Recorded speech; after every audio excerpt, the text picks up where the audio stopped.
الحمد للہ نحمده ونصلي على رسوله الكريم اما بعد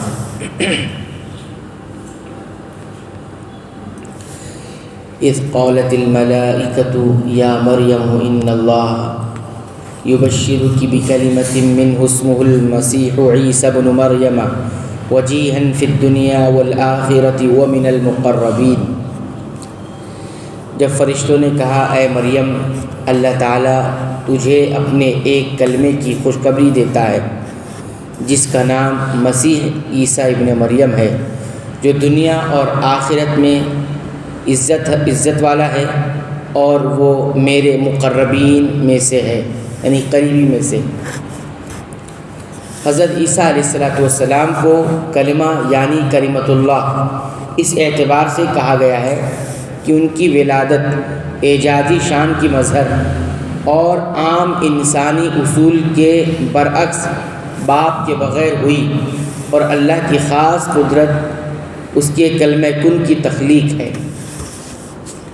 مسیح مسح سے ہے، یعنی کثرت سے زمین کی سیاحت کرنے والا، یا اس کے معنی ہاتھ پھیرنے والا ہے، کیونکہ آپ ہاتھ پھیر کر مریضوں کو اللہ کی اجازت سے شفا یاب فرماتے تھے۔ ان دونوں معنوں کے اعتبار سے فعیل بمعنی فاعل ہے، اور قیامت کے قریب ظاہر ہونے والے دجال کو جو مسیح کہا جاتا ہے، یا تو بمعنی مفعول یعنی اس کی ایک آنکھ کانی ہوگی اس کے اعتبار سے، یا وہ بھی چونکہ کثرت سے دنیا میں پھرے گا اور مکہ اور مدینہ کے سوا ہر جگہ جو ہے وہ جائے گا، پہنچے گا، جیسا کہ صحیح بخاری اور صحیح مسلم کے اندر ہے، اور بعض روایتوں میں بیت المقدس کا بھی ذکر آیا ہے، اس لیے اسے بھی المسیح الدجال کہا جاتا ہے۔ تو عیسیٰ علیہ السلام کو بھی مسیح کہا گیا ہے، اس کا کیا معنی ہے بتایا گیا، اور اسی طرح دجال کو بھی مسیح کہا جاتا ہے، اس کا کیا معنی ہے وہ بھی بتایا گیا۔ عام اہل تفسیر نے عموماً یہی بات درج کی ہے۔ کچھ اور محققین ہیں کہتے ہیں کہ مسیح یہود اور نصارہ کی اصطلاح میں بڑے مامور من اللہ پیغمبر کو کہتے ہیں، یعنی ان کے یہاں جو بھی بڑا پیغمبر ہوتا ہے اللہ کی طرف سے ان کو مسیح کہا جاتا ہے، یعنی ان کی یہ اصطلاح تقریباً اولو العزم پیغمبر کی ہم معنی ہے۔ دجال کو مسیح اس لیے کہا گیا ہے کہ یہود کو جس انقلاب آفری مسیح کی بشارت دی گئی ہے اور جس کے وہ غلط طور پر اب بھی منتظر ہیں، دجال اسی مسیح کے نام پر آئے گا، یعنی اپنے آپ کو وہی مسیح قرار دے گا، مگر وہ اپنے اس دعوے سمیت تمام دعووں میں دجل اور فریب کا اتنا بڑا پیکر ہوگا کہ اولین اور آخرین میں اس کی کوئی مثال نہ ہوگی، اس لیے وہ الدجال کہلائے گا، یعنی دجال کا فتنہ اتنا بڑا ہوگا کہ اس سے پہلے جتنے فتنے ہوئے ہیں، جتنے دھوکے اور فریب ہوئے ہیں، ویسا کوئی فتنہ اور دھوکہ نہیں ہوگا۔ اور عیسیٰ عجمی زبان کا لفظ ہے، بعض کے نزدیک یہ عربی ہے، اور عاص یعوس سے مشتق ہے جس کے معنی ہے سیاست اور قیادت کے ہے۔ وَيُكَلِّمُ النَّاسَ فِي الْمَهْدِ وَكَهْلًا وَمِنَ الصَّالِحِينَ، وہ لوگوں سے اپنے گہوارے میں باتیں کرے گا اور ادھیڑ عمر میں بھی، اور وہ نیک لوگوں میں سے ہوگا۔ حضرت عیسیٰ کے گہوارے میں یعنی گود میں گفتگو کرنے کا ذکر خود قرآن کریم کی سورہ مریم میں موجود ہے۔ اس کے علاوہ صحیح حدیث میں 2 بچوں کا ذکر اور ہے، ایک جریج اور ایک اسرائیلی عورت کا بچہ۔ صحیح بخاری میں یہ روایت موجود ہے۔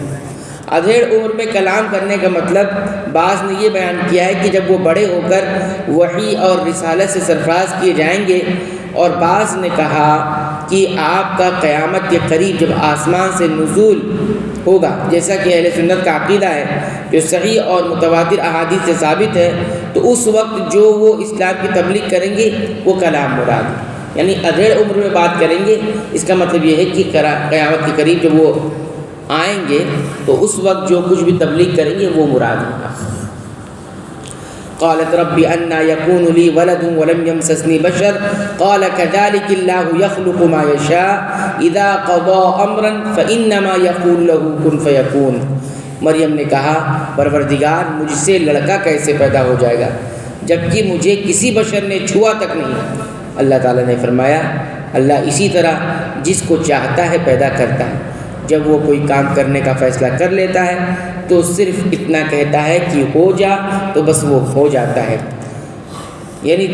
تیرا تعجب اپنی جگہ ٹھیک ہے، لیکن قدرت الہی کے لیے یہ کوئی مشکل بات نہیں ہے۔